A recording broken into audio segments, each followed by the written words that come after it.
Variegated yarn. You either love all that flashing, pooling, or you don't. For those of us that don't love it, what can we do about it?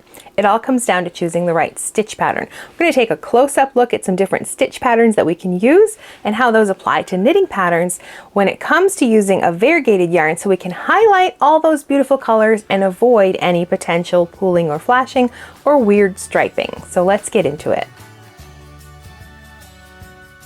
Hey nerdy knitter, Tanya here. I'm a certified knitting instructor and a master hand knitter, and I believe knitting is a form of self-care. You can take time for yourself and your creative pursuits and still create beautiful garments that you love to wear. We've been talking all things variegated yarn these past few videos, all about what it is, how to highlight those beautiful colors, all the terminology, flashing, pooling, all those words that you need to understand when it comes to variegated yarn. And we've looked at knitting patterns that work well with variegated yarns, and now we're going to look at stitch patterns, the actual stitch patterns you could look for in a knitting pattern that will help avoid any potential pooling or flashing or anything like that when you don't want it. If you love to just knit variegated yarn in plain stockinette and really let those colors do their thing, that is perfectly fine. But there's a lot of us who don't really love the way those colors end up making weird splashes and pools of color and flashing out. And we want to avoid that. So this series of videos is for that group of people. So we are going to look closely at specifically at some stitch patterns. I've been knitting up some swatches and we're going to take a look at them and the different types of stitch patterns that you can look at to use for your variegated yarn, so you can hopefully avoid some of that flashing and pooling, or at least break it up a little bit. The major goal is helping you understand why certain stitch patterns will work with variegated yarns and help break up any potential pooling and flashing. So then when it comes to choosing knitting projects, you can look at different patterns and look at the stitch patterns used and make a good judgment call on whether that's going to work with that variegated yarn or not. Now, before we get started, I just want to say thank you to Knit Picks. They are our sponsor for this video and the other previous two as well. They provided all of the yarn that we are going to be using to look at these stitch patterns, and also in the previous video where we looked closely at all the different types of yarns and where variegated yarn fell into that hand-dyed yarn category. So thank you to Knit Picks for sponsoring this video. Now, when it comes to choosing a pattern and then also choosing the appropriate yarn for that pattern, there's one rule you need to keep in mind. One thing needs to do the heavy lifting, either the yarn or the stitch pattern. So if you've chosen a very plain, solid color yarn, you can go crazy with the stitch patterns because they're going to show up most likely depending on how light or dark that yarn is. Now, if you've chosen a yarn that is full of crazy colors and variegated and all of those colors are doing all of the work for you, and if you choose something that has an intricate stitch pattern, it's going to get lost in those colors. So in the case of a variegated yarn, the variegated yarn is doing the heavy lifting. It's doing the work. So you need to choose a simpler stitch pattern to let that yarn do its thing. So that's one of the basic rules. So when we think about stitch patterns with variegated yarns, we're not talking very intricate. We don't want lace. We don't want cables that you really want those cables to pop, because they're not going to pop in a variegated yarn. You want simple texture, but you do want some texture in there because that's what can help break up that potential pooling and flashing and odd things that can happen with the colors. So we do want stitch patterns, but we need to be careful about the stitch patterns we choose.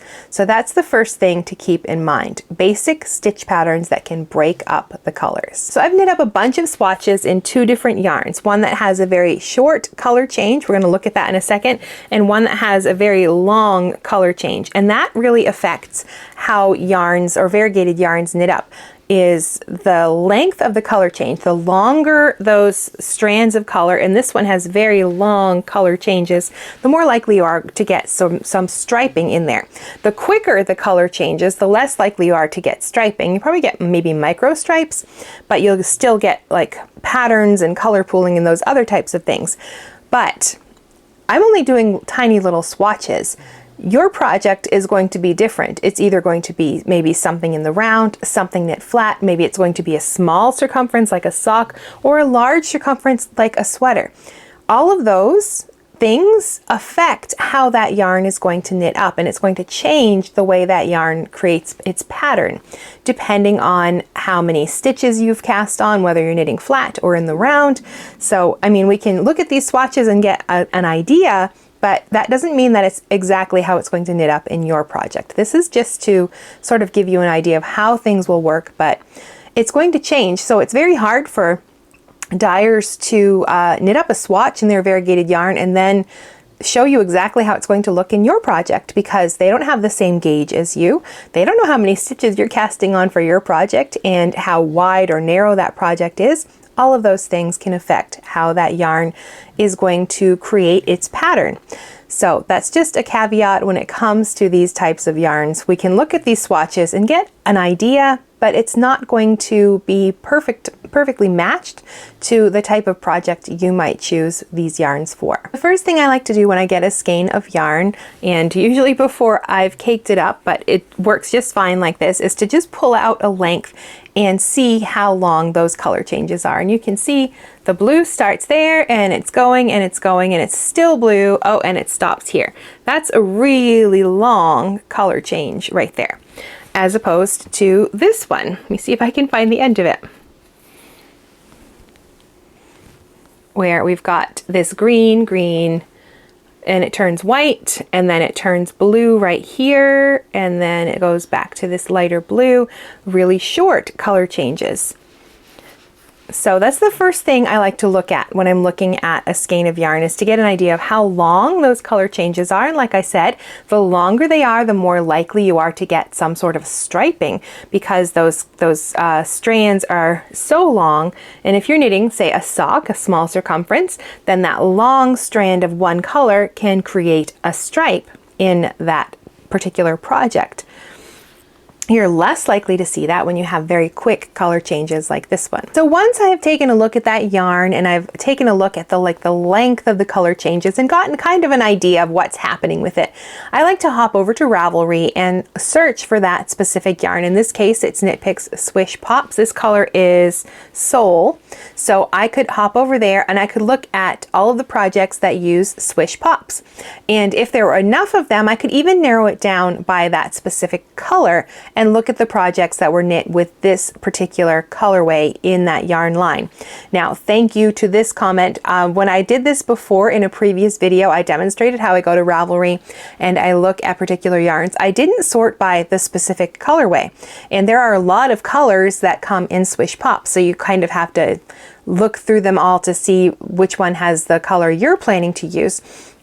But this comment mentioned that you can also sort by specific colorway. So I haven't done that yet, but that is a fabulous way to narrow things down. Now, of course, that's only going to work if there are enough projects that use that particular yarn. Now, with something like Knit Picks, where it's used a lot, then it's much easier to find. So if it's a smaller hand dyer, you might have fewer projects to look at, and you might have to look at like all the variegated yarns in that particular yarn line instead, but it gives you a good starting place anyway, so you can get an idea of how that yarn is going to knit up. So I just like to hop over there, look at the projects people have used for that yarn to get an idea of any potential issues like flashing or pooling that might arise. But we're not going to demonstrate that in this video. I demonstrated that in one of the other variegated yarn videos, so I'll have a link for that down below if you wanted to check that out. So once you have a general idea of what that yarn's going to do, we're going to take a look at some swatches and some stitch patterns right now. And now I've done the same. I've done 5 swatches for each of these yarns, and I was actually surprised at how similar they came out. I thought they would be more different than they are, because this one has long color changes and this one has short ones. So I thought that the swatches would be very different. They actually aren't. So that was surprising.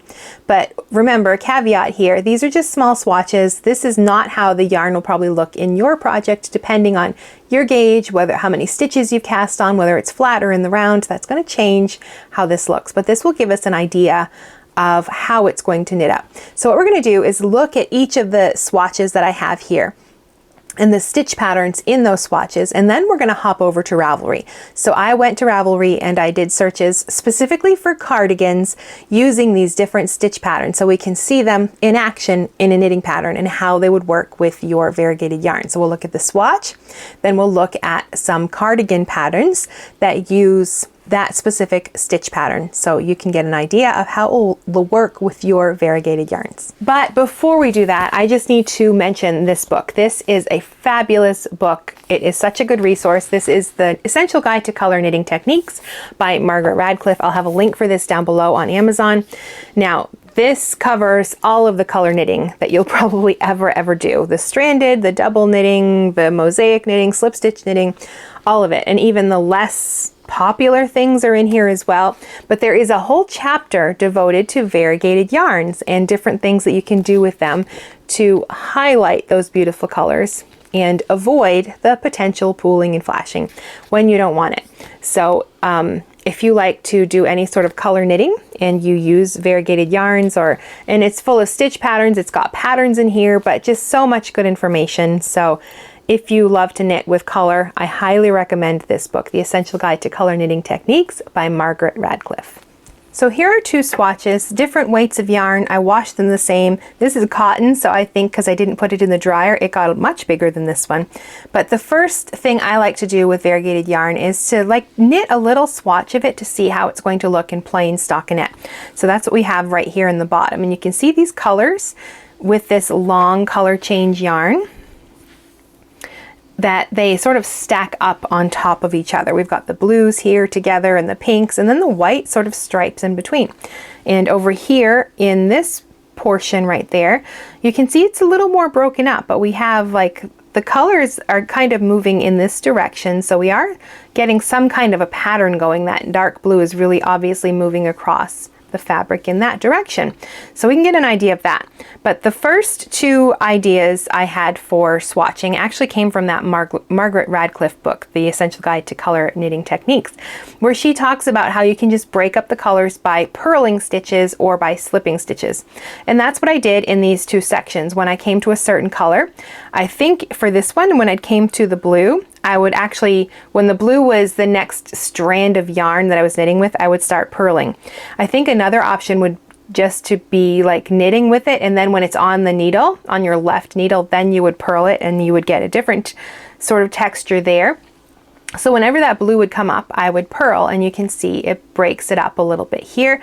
It looks different than we see here. If we compare those two sections, it does break things up a little. And the same over here. I think for this one, I actually waited until it was on the needle itself and not just the strand of yarn, and then I would purl it, and you can see how it brought those lighter colors to the front, and it kind of makes the darker blue recede a little bit. So that's one thing that she mentions in that book. Another thing was to slip stitches, and that's what I did here with the pink. Whenever I'd come up to a pink stitch on my needle, I would slip the stitch instead, and then just keep knitting, and you can see it elongates some of those stitches, and it can change the way it looks. And you can see when you compare it with the stockinette how it does make a change there. Now I can't remember, I think I slipped the dark blue here in this one, and you can see compared to down here how it does break it up, it makes a change. And also because when you're slipping stitches, you're stranding that yarn across the back, then you can see I get less of that lighter blue because that's all back here while I'm slipping those other blue stitches. But it does change the look of the colors, compared to this, you can see how slipping stitches does break things up and change the look of the colors. Now, another thing is simple texture, like reverse stockinette, seed stitch, garter stitch, texture like that. That can break up your colors as well, and that's what I finished with here. And I found this really interesting, how all of the blue seemed to gather on one side, how I don't know why that happened, but that it just seems to the navy blue over here was very highlighted, and then it sort of broke them up into two sections, which I found very interesting. In this one, it seems more evenly distributed. We do have a little pool of white right here and a pool of blue, but it really broke up some of the colors. So when you compare the plain stockinette down here to the seed stitch here, you can see what a difference that adding some texture can make to that particular yarn.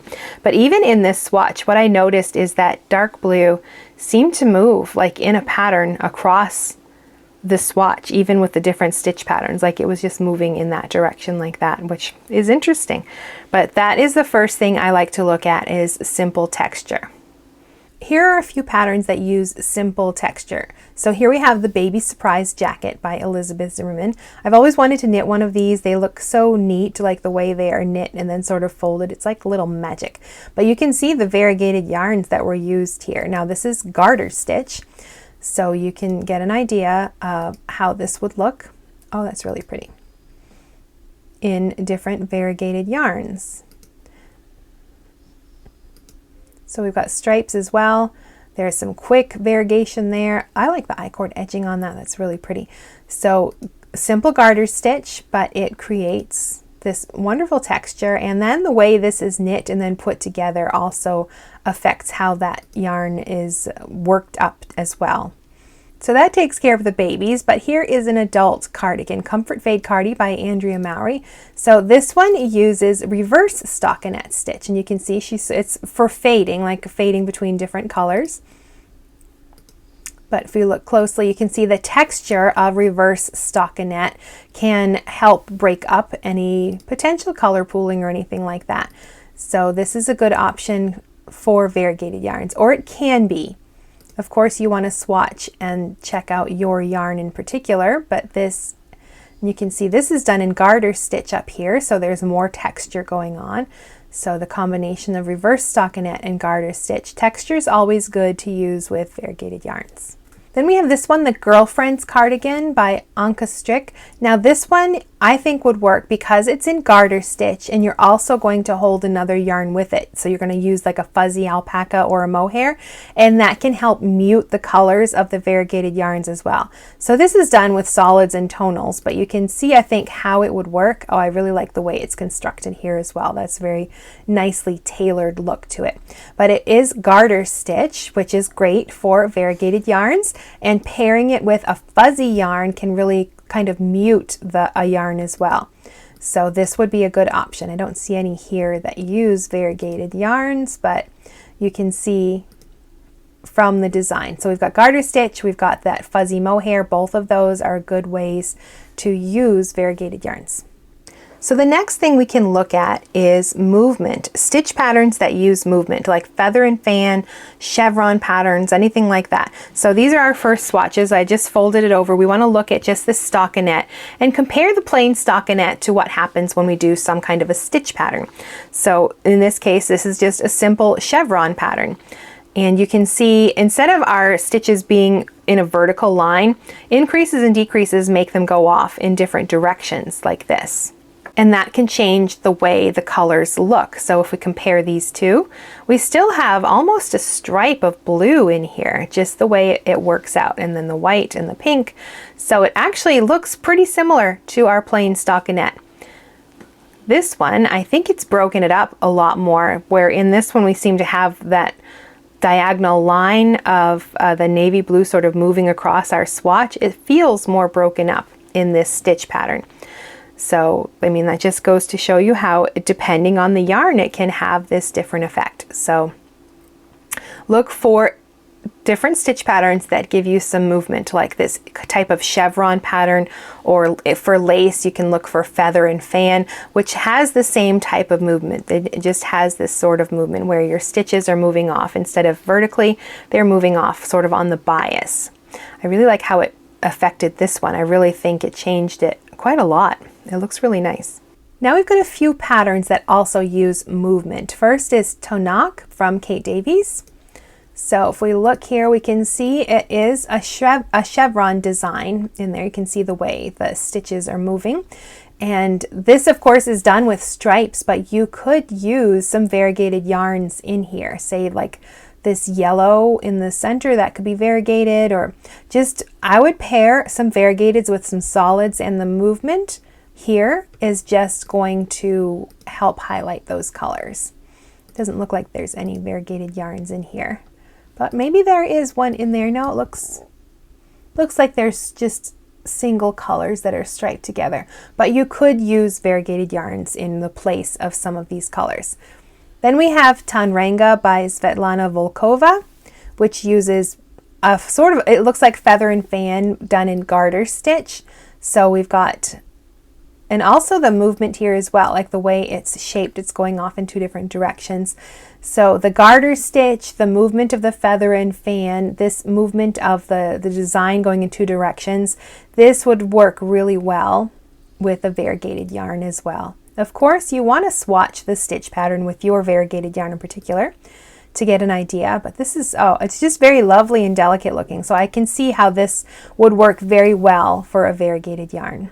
So for the third pattern in this group, we've got the Great Missowski by Julia Trice. So this uses a slip stitch pattern to create sort of this chevron shape. This would definitely work really well. You could use sort of that white or cream as your base and for your trims and edgings. And then for the stripes, use some variegated yarns in here. And that would be a really good way to break them up. You've got the two color stripes.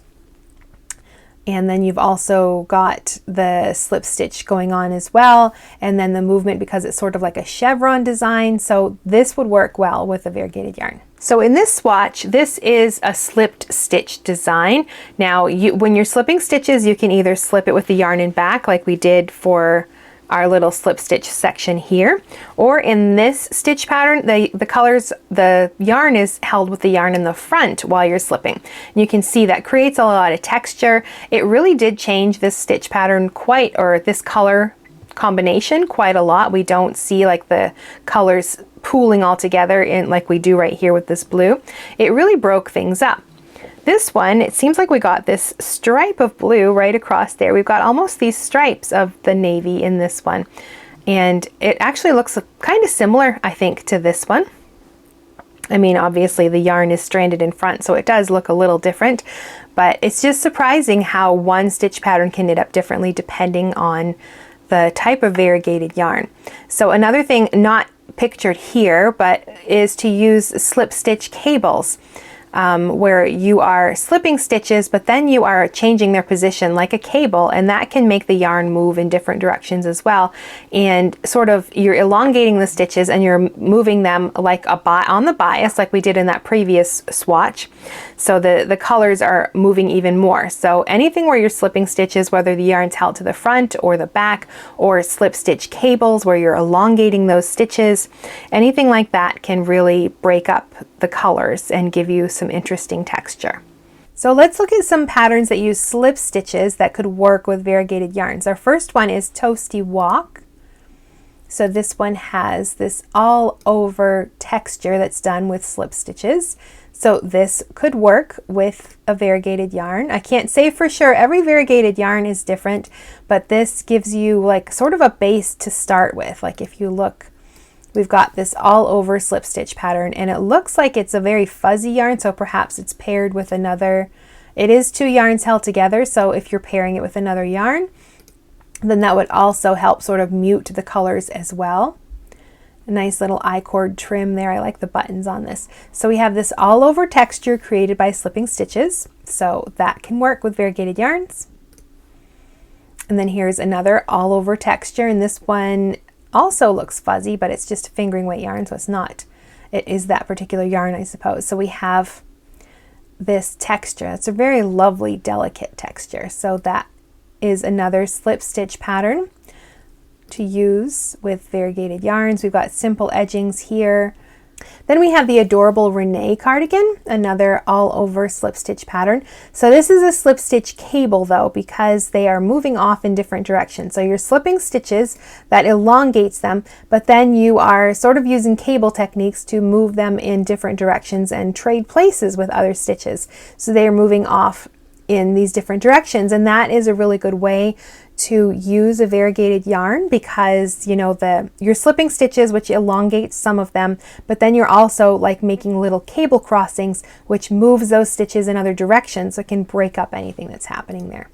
So really lovely, very pretty and feminine design. I really like these balloon sleeves. Now, another thing I like to do is to pair my yarns with another color. So for this one, I just used white, and for this yarn, I used a purple. I try to use a color that's not in the yarn itself, just because then it can sort of muddy it up, but if you use one that's too similar. So this is what happens when we just do 2 row stripes using another color. We still get sort of that diagonal movement of that darker blue, but of course, because we're striping it with the white, it really breaks it up. I really like the way that looks. And this is what happens when we paired it. Like, I'm not sure I would actually pick that purple, but it worked for this swatch. So you can see we still get like these sections of blue all stacked up together, but they're broken up with that purple. So you can see the difference between plain stockinette and what happens when you add some stripes in there. Now, another thing you can do when it comes to working with 2 colors is to do helical knitting, where you would do 1 round in one color, 1 round in another color. Or you could also use stranded knitting, where you are working like a background color, like say this purple would be your background, and then the pattern you could work in a variegated yarn as well. But this just gives you an idea of something you can do to pair that yarn with another yarn to sort of break up any colors in there. So of course we can always pair a variegated yarn with a solid color and do some stripes, like this very simple little coffee bean cardigan. Just a simple raglan cardigan done in 2 row stripes. But you could pair that, say that solid brown, and instead of this white, pop your variegated yarn in there instead. And the stripes and pairing it with a solid color can help break things up. Now for an adult version of that, we have DAA by Isabell Kraemer, which again is just simple stripes. But you can see how this would work very well for variegated yarn. By pairing it, pick a solid color, like she has this gray here, and instead of that red, pop your variegated yarn in there instead. Or this one as well, Twist Cardigan by Ambah O'Brien. We also get the movement of that sort of a chevron, very large chevron, but we get the diagonal movement along with the stripes, so you could pop some variegated yarns into this. Use that, like she has this sort of dark blue as her base. Keep a dark color there, and then use all of these different stripes. You can use variegated yarns, or there's this one as well where she has 3 different colors, 1 color here along the band and the cuffs, and then 2 different colored stripes here. So you could do this same sort of a thing using a variegated yarn and a solid, and that movement of the chevron as well will help break things up a little. And here's one more, Stripes Gone Crazy by Alfa Knits. So this one, you've got stripes, but it's also short rows. So you get these really narrow stripes, but then they get larger and larger. And you've got the narrow and the large over here. So this could be a really good way to use the variegated yarn. Of course, you've got very large sections here, so you might still end up with some pooling or flashing or some colors. But because there's the short rows and the different types of stripes, it's really very interesting. Then this could be a good option too with some variegated yarns. And then we have a slip stitch pattern that uses those 2 colors. So we're taking these stripes that we have here, and now we're introducing some slip stitch design with them as well. So it's still 2 row stripes, but now we're slipping stitches, and you can see how much difference we can get. There's our plain stockinette, there's with our 2 row stripes, and here's where it's 2 row stripes again, but we are slipping stitches as well. And you can see what happens with that variegated yarn. We're highlighting that variegated yarn by slipping it in the front, but it's really broken it up. But we're still kind of getting a diagonal with that navy blue. I find that so interesting that that happens there. And same here, we have our plain stockinette, our 2 row stripes, and then our stripes again, but we are slipping some of those stitches in that variegated yarn, and it's giving us this effect here. So this is just a 2 color slip stitch pattern. You could add more colors as well. You could do mosaic knitting, which is a form of slip stitch knitting where you're always holding the yarn to the back and it forms geometric designs. I would put brioche in here as well. When you do 2 color brioche, you pair a pretty variegated skein with a solid yarn, and that can help break it up. So anything where you're sort of slipping stitches with the yarn to the back or to the front and pairing it with another color. And you can have lots of variations. So you can see just by looking at these swatches, we've gone from plain stockinette to stripes to this slip stitch, how different that variegated yarn can look depending on what you're going to do with it. All right, now we have a few patterns that use some slip stitch designs, mosaic designs, and some brioche. So all of these sort of fall in that category of you're slipping stitches somehow, whether the yarn's held to the back or to the front, whatever's going on, you're slipping stitches, you're using two different colors, and that can work really well. So first we have Malin by Natasha Hornby. So this uses a slip stitch design here, and there's another slip stitch design along the front button band as well. So you could use your solid color for all of the edgings and then introduce that variegated yarn into the patterning right here. So very pretty pattern. I really like this one. She's good with the details. I like this part here. We've got the garter stitch, which adds some additional texture. Just really lovely details here. And then Daft Days by Rebecca Clow. So this, we have striping as well, but it is a slip stitch stripe pattern. So you could pair, say this, use the cream as your background color, and then instead of this dark color here, pop that variegated yarn in there instead. Oh, that's really pretty as well. So you can see when you use lots of different colors how that would look. But you could definitely use a variegated yarn here and get a really nice looking sweater. Now Pressed Flowers by Amy Christophers is mosaic knitting. So we have this flower motif in here. And I'm not sure what yarn she used, but I think you can see that you could use a variegated yarn and you get these little blips of color in between, and then you get that flower motif where you would see a lot of the color from your variegated yarn. I've knit this one. This is a favorite of mine, the Shisui Shrug by Suzanne Summer. So this one is a combination of garter stitch. Let's see if we can see right there. It's the garter stitch and brioche. There's brioche in the front and on the sleeves and along the back as well. So this one, I think you can see with brioche, it's basically a very squishy rib, like you can see on the sleeve right here. So if you use, say, a solid for the knit stitches and then you're variegated for the purl stitches, it kind of hides it in the purl ditch, but you'd see enough of it that you'd get a lot of that color. And then it's paired with garter stitch as well. You're using those two colors together to knit the garter stitch here. And so the two colors together sort of mutes that as well. So brioche, garter stitch, this is a really good option for using variegated yarns. I hope you found some inspiration in the stitch patterns, in the knitting patterns we looked at, just to give you an idea of how you can use that variegated yarn to really highlight those beautiful colors. Now, if you have other tips or advice that you would love to share about variegated yarns, leave your comment, share it with me. I love to see what you have to say. Be sure you go check out those other comments because you guys always leave such good advice, and I love to highlight the tips and advice that you share here on the channel. Now, if you missed the other videos in this series, I put them together in a playlist, so everything that we've covered about variegated yarns, how best to use them, the terminology, where variegated yarns fall in like the hand-dyed yarn scheme of things, everything. We've talked about all of that in this series. So here's the playlist. You can click right there and I will see you in the next video.